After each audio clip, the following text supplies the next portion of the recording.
What is up, guys? It's the Sound Alchemist, and today I'm back to showcase another one of my armies. You guys asked for it, and here they are. The reason why I'm doing this, besides you guys asking for it, is because we get a huge influx of subscribers, and a lot of times they don't go back into the backlog of videos and check out other stuff. That's why sometimes when you guys ask questions on the Greater Wall, or ask for other suggestions of videos for us to make, they're already out there, and that's why you don't see them, or that's why we don't read your question, because it's already been answered in previous videos. Sometimes we do, re-update them and answer questions again, but for the most part, that's why. So we do have a playlist that showcases our armies, and I like to do this every twice a year, just so you could see the progression of our armies, what we've added, what conversions we've made, and all this stuff. So I decided to show you the army that I've been creating for like 2-3 years now, and that is my Fan Legion, the 11th Legion, the Celestial Sons. I've got a whole playlist on it titled Codex Celestial Sons, if you want to know the lore on it. I'm currently halfway done through the quote-unquote official lore on them, and I've been stuck on the most pivotal part of it because I really want it to sound badass and make sense with the lore. Essentially, it is when the Emperor enacts the Edict of Obliteration and basically destroys the Legion and removes all symbols and any inklings of their existence. So yeah, it has to be good because it is the turning point for my Legion. So what you see here is what I've gotten commissioned for the most part, because pretty much everything that I have in this army has been commissioned. Dark Bunny Creatives, Hydra Miniature Paintings, they've done some work in the army, and Smells Like Wargaming did a really great job back in the day, but he doesn't do commissions anymore. I think he became like a GW store manager, which really sucks, because I can't get any other stuff commissioned from him. But, good for him. Moving on up in the world, am I right? But yeah, so the images you see here, they're all fan-made warriors. A lot of it is Horus Heresy models, because obviously if they were the 11th Legion, one of the Lost Legions, they wouldn't have newer armor, or Primaris for that matter, because obviously they didn't survive, quote-unquote, until the 41st millennia. Although I may be adding Primaris later on, I don't know exactly, because I've thought of a way to make it make sense as to how they have come with the Primaris and to bolster their ranks. But that's a video for another time. What I'm doing here is showcasing the army.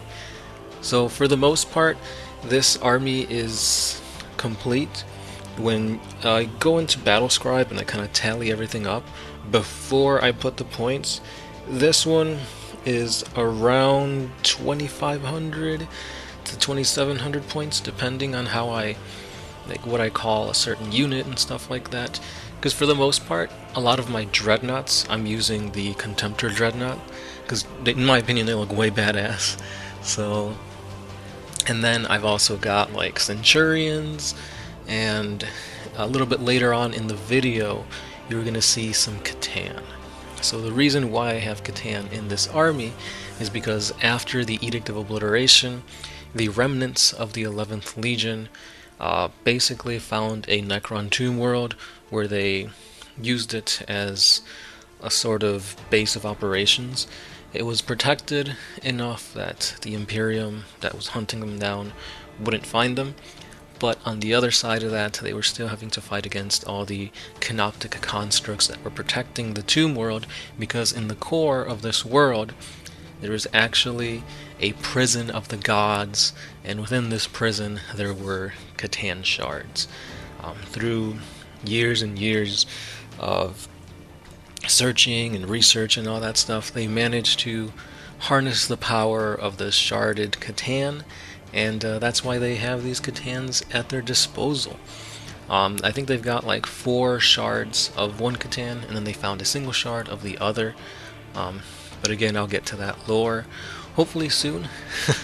I also have another playlist just titled Celestial Sons that has old lore mixed in with theories, and overall just a whole bunch of information that may or may not make the quote-unquote official cut. But if you guys have any ideas as to how to incorporate Catan into your Space Marine armies, let me know. Because it'd be really interesting to see how you guys make that work. Because out of all the fan submissions of armies that we've covered in the past, I've never seen one harness Catan. There have been some that have used like the weaponry of their like allies or weaponry of Xenos that they've killed, although heretical as that may be.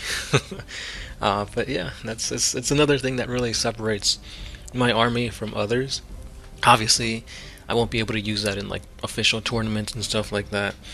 But seeing Space Marines fighting alongside Catan, that's pretty cool. The only downside to that is that obviously Catan won't listen to the Space Marines, so there's a chance that the Catan might rebel and, attack the Space Marines themselves. But I think it's worth it seeing how destructive they are, lore-wise more so than in the actual tabletop. But I haven't played with them in a while, so who knows? Maybe they got some pretty awesome nerfs, or not nerfs, but buffs coming their way with their Psychic Awakening, which we haven't gotten for the Necrons yet. Something that I'm looking forward to. But yeah, I mean, I'm really pumped to see, your guys' models. So send them our way. Any pictures, you have like a portfolio link to it or something like that, send it on over to the Facebook page, because that's something that I really enjoy, is looking at other people's armies.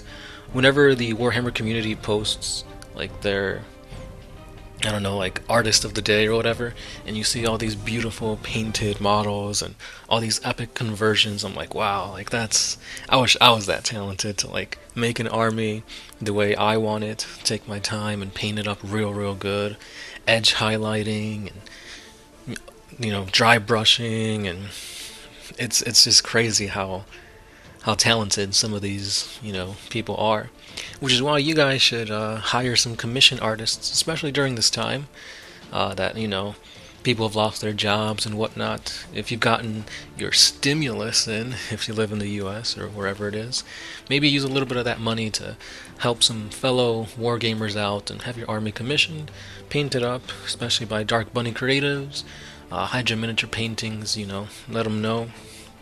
One Mind Syndicate set you. So, you can help out the hobby and keep us wargamers playing and getting ready to play as we, hunker down in our houses to wait this whole quarantine thing out.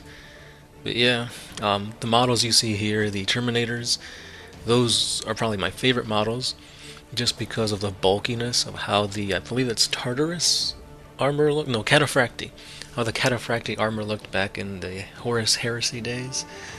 So, I don't know, in my opinion, Forge World has the best sculpts, more so than 40k, and you can really tell in the way, everything looks more gritty and, I don't know, just in my opinion, a little bit more grim dark, because when you look at these, and then you look at the Primaris Marines, they're a lot more sleek and shiny, which makes sense, because I guess they were going through a civil war during the Heresy, and, I mean, yeah, they're still in war right now, but most of the Primaris are, like, new and shiny and stuff like that, so it is what it is. The focus of this army was to make most of my units kind of elite, since they are the survivors of the Edict of Obliteration, and any Space Marine that, got wounded to the point where they couldn't continue the fight, they all got interred into dreadnoughts. So I have a lot of dreadnoughts in this army, but at the same time, you need your troops. Something that I've learned from playing my Tau. As stubborn as I am, troops are important, so I do have some regular Space Marines, which, in my opinion, these just look really cool. Looking back at it, like the helmets they have here from, especially for my commander here, Sol Oros, his helmet is very reminiscent of what the helmets for the Primaris looks like nowadays, so maybe that's where they drew their inspiration from. But yeah, that's all I got for today, guys. Let me know what you think of my army. If you guys want to create your own army, your own fan-made chapter, Gershwin did a really great video on it. So check out the backlog of videos that we have so you guys can figure out how to make your own lore for your homemade chapters. And that's all I got for today.